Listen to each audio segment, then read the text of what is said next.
হে আমার উল্লাস গিয়েছে খেলতে, তুমি তাকে ভালো রেখো, তুমি তাকে সহায় রেখো।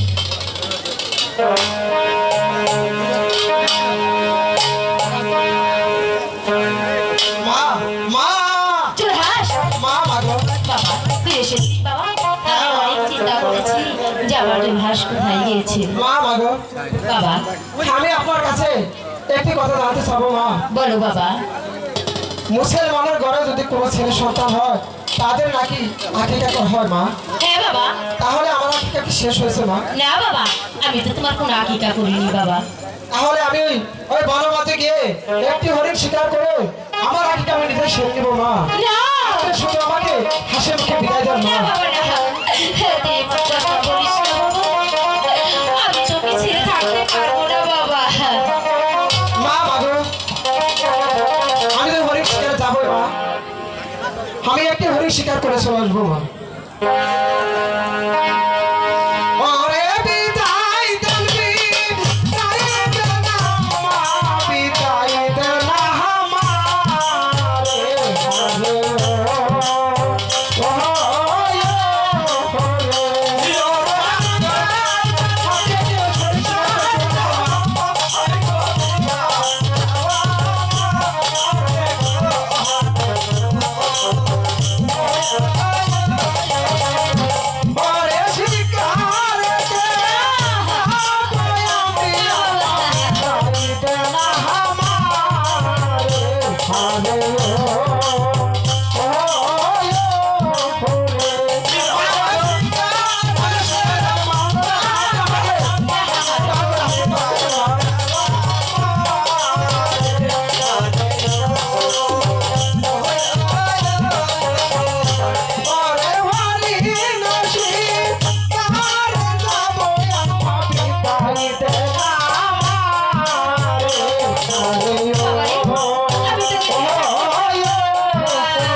ওরে শিকার কে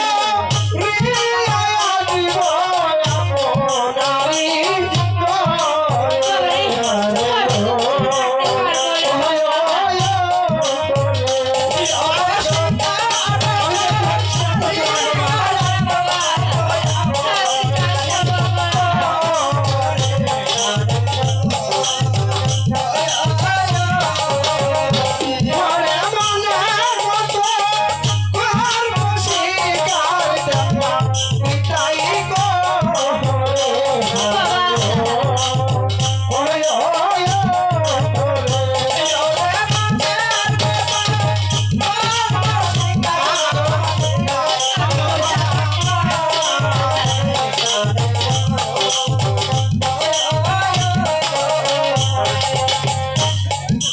মা মাগো আপনি আমাকে প্রাণ আশীর্বাদ করুন মা। আমি যেন একটি হরিণ শিকার করে তোমার কাজে আপনার রাজ্যে চলে আসতে পারি মা। তোমাকে আমি সঁপে দিলাম ওই আল্লাহ নবীর হাতে। ওরে বাছা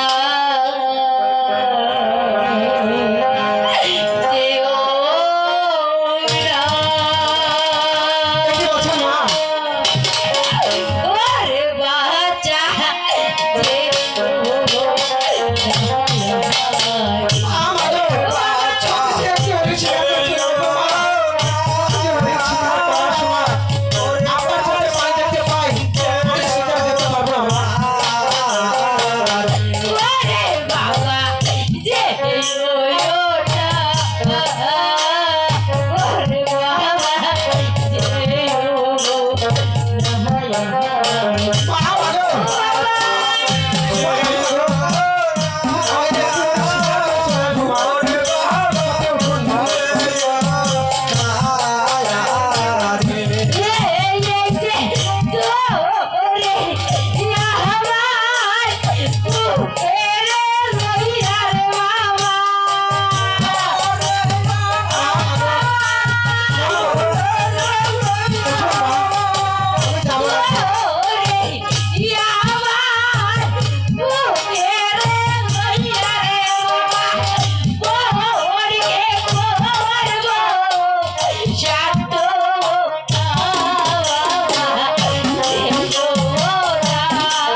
এরম স্বামী তাকে তুমি ওই আল্লাহ নবীর হাতে তুলে দিচ্ছ।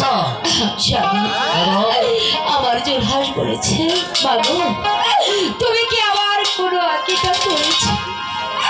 আমি বলেছি না বাবা, আমি তো তোর কোনো আকিকা করিনি। আমার জোরহাস যে হরিণ শিকারে যাচ্ছে, আমি থাকতে পারবো না স্বামী। স্বামী রাজা বাদশার ছেলেরাই তো হরিণ শিকার করে, তাই তো কান্নার কি আছে? এই মুহূর্তে তুমি যে ফাঁস ফেরি অন্তঃপুরে চলে যাও, তাকে শিকারে সাজিয়ে দাও। স্বামী আর জোর হাত যাবে হরিণ শিকারে।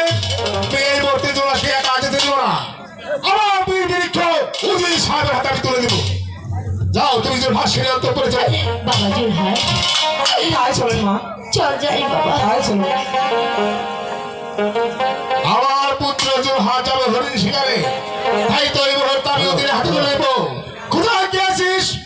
উজির সাহেবকে দরবারে পাঠিয়ে দিই। চল। চলাবে। যাই হোক, বলুন তো না, আমাকে কিসের জন্য সব